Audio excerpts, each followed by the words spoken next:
right, so in this video, we're talking about a Coleman Travel grill.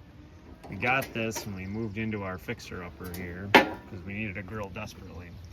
And I got a couple propane tanks here. And what we did was, most of the time, they take these little tiny guys, which are quite expensive actually. They're $6 now at Walmart for one of these.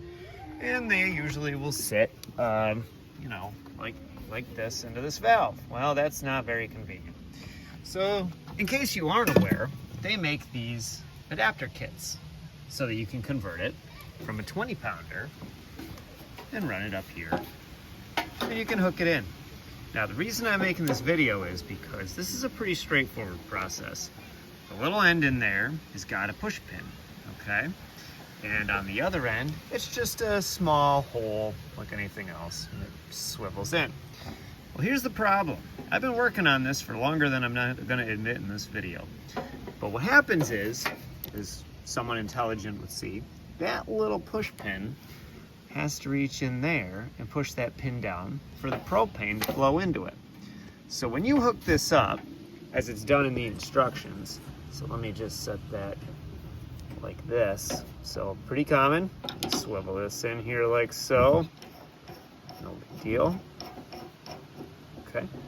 Well, here's the problem. When you turn the propane on, and you turn this guy on, you come in here and you twist your valve, and you listen, nothing happens because there's no propane.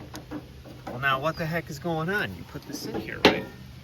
Well, come to find out, what the problem actually is, and they don't tell you, is the clearance on aftermarket units like this is actually just a tiny little bit deeper, so it actually doesn't hook up by hand. So what you have to do is you have to take basically a pair of channel locks or something like so. You need to snug this bad boy up more than you probably should for the casing. And then what you're going to do is you're going to go back here. We're going to turn the valve on. And you're going to come back to here. And we're going to spin the valve. And we got propane even though you can't really hear it. So that is really a big issue. And I'm sorry if the video is turned or whatever.